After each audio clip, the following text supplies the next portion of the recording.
जय श्री राम। आज की जो वीडियो है सहस्त्रार चक्र के बारे में है।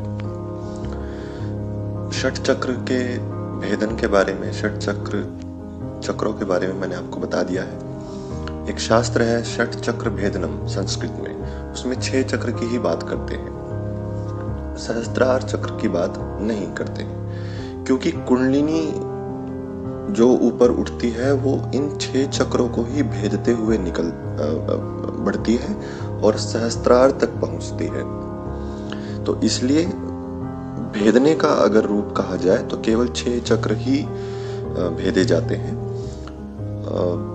वो इसलिए उसको षट चक्र कहते हैं, षट चक्र भेदन। सहस्त्रार चक्र की अपनी भूमिका है और जो इसका स्थान है, तालु के ऊपर एक ब्रह्मरंध्र नाम की ग्रंथि है मस्तिष्क में।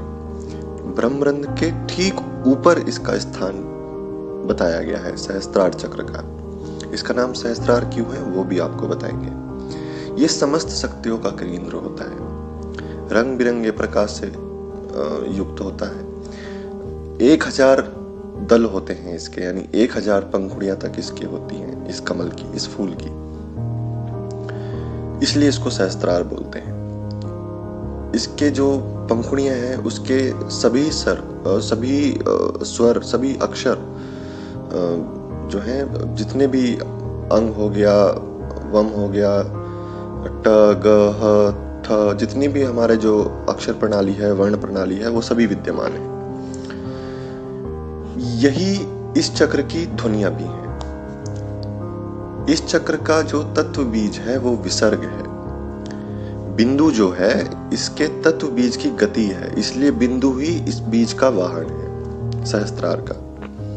इस चक्र का जो लोक है वो सत्यम है और जो इनके देवता हैं वो स्वयं परब्रह्म है, जो अपनी महाशक्ति के साथ यहाँ विराजते हैं। कुंडलिनी जो है वो शक्ति है, देवी कही जाती है। कुंडलिनी जो है शक्ति का मिलन होता है शिव के साथ, यानी मूलाधार से शक्ति चलती है और सहस्त्रार यानी शिव के पास आके मिलती है। अर्धनारीश्वर जो रूप था वो इसी का प्रमाण है। तो जब शक्ति शिव से मिलती है, जब अर्धनारीश्वर रूप में आती है, तो जो व्यक्ति है, जो साधक है, वो समस्त शक्तियों का, समस्त सिद्धियों का स्वामी हो जाता है। चमत्कार शब्द जो है उस साधक के लिए बहुत छोटा हो जाता है। इस चक्र का जो आकार है वो चंद्राकार है, चंद्र के समान उसका आकार है। शुभ्र वर्ण का इसका रंग है। अमर हो जाना, जीवन से मुक्त हो जाना, समय से मुक्त हो जाना इस चक्र का फल है। ये परम ज्ञान की उत्पत्ति का स्थान है।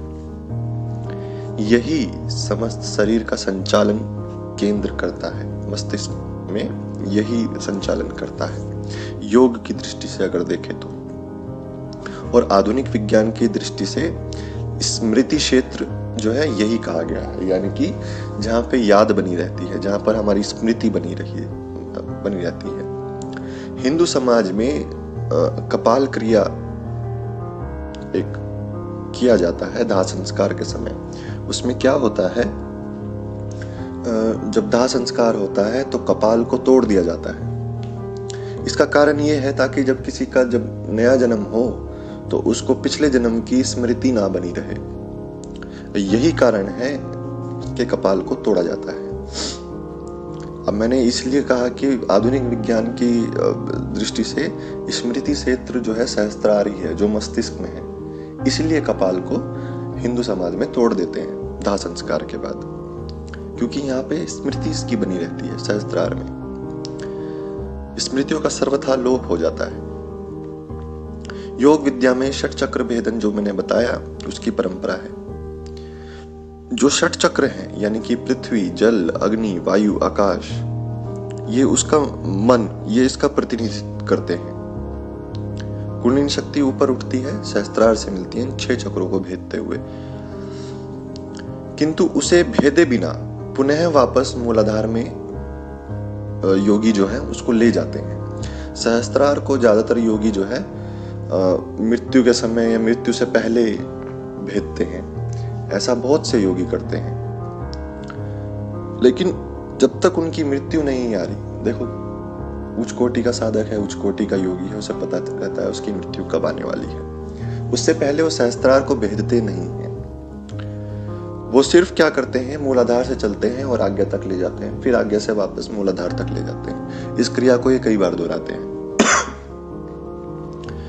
तो इसका कारण यह है कि योगी जन प्राण छोड़ते समय ब्रह्मरंध्र और सहस्त्रार चक्र को भेदन करके मुक्त हो जाते हैं। जब उनकी मृत्यु होती है तब वो सहस्त्रार को भेदते हैं। अतः 7वें चक्र का भेदन जो है अंत समय में होता है।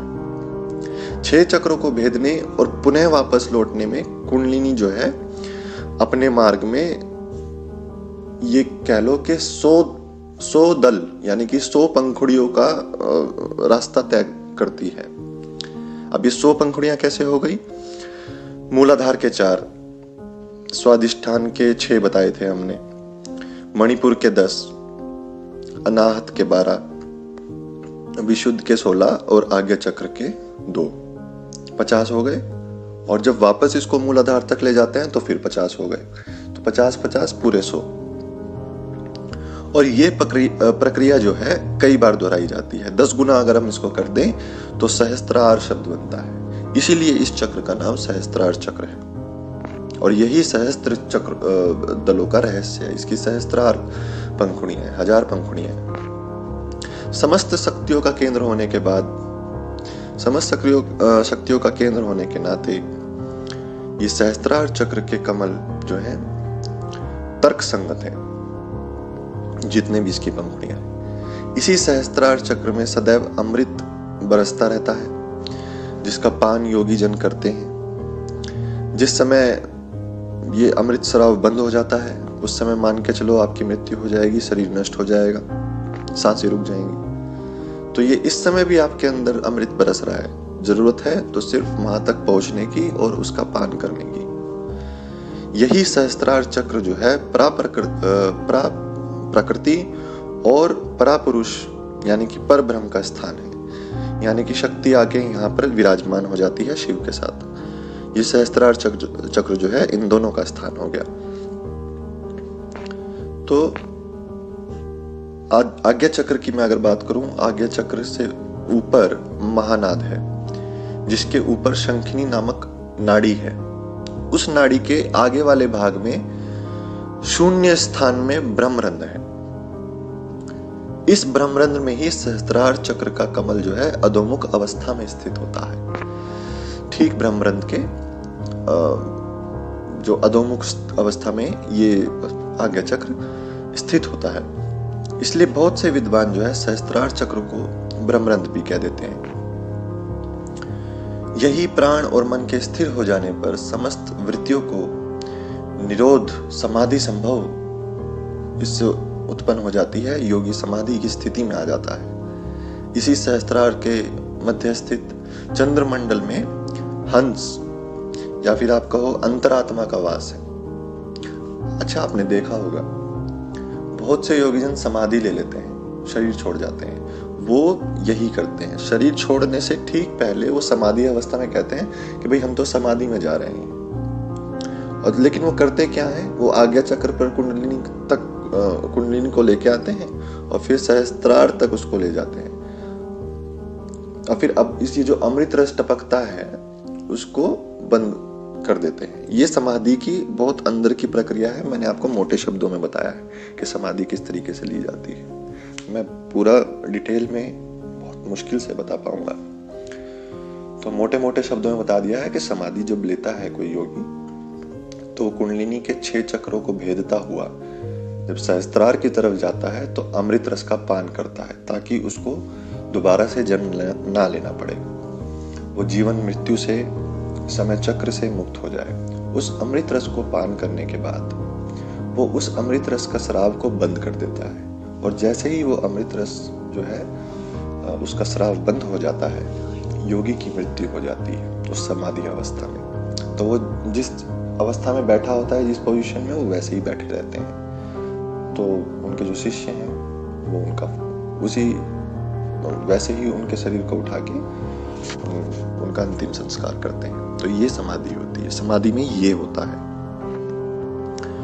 सहस्त्रार चक्र में ध्यान करने से पुनर्जन्म नहीं होता। होता है, आत्म साक्षात्कार होता है, परमानंद होता है, मोक्ष प्राप्त होता है, अमृत की प्राप्ति होती है। साधक, ऋषि, सिद्धि, प्रभाव जो है इनके सिद्धियों के, चमत्कार, इन सब की जो अवस्था है इन सब से बहुत ऊपर उठ जाता है।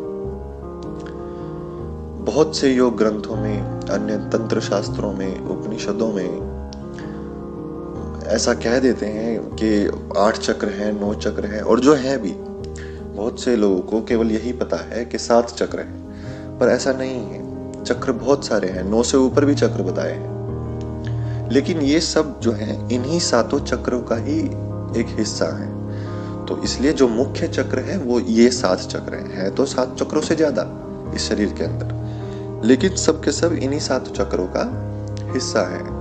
इसलिए सबसे प्रमुख चक्र जो बताए गए हैं यही 7 चक्र बताए हैं, और जो भेदे जाते हैं वो 6 चक्र भेदे जाते हैं। सिर्फ 7वें चक्र यानी कि सहस्त्रार चक्र पे जाके मिलन होता है शक्ति का शिव के साथ। तो ये सहस्त्रार चक्र के बारे में था, जो थोड़ी बहुत बातचीत मैंने इस पे करी है। उम्मीद करता हूँ इससे आपको सहस्त्रार के बारे में थोड़ा सा ज्ञान हुआ होगा। तो 7 चक्रों के बारे में आपको बता दिया गया है, इनका स्थान, इनका रंग, इनके देवता, इनके दल, इनके अक्षर। आज के लिए इतना ही। जय श्री राम।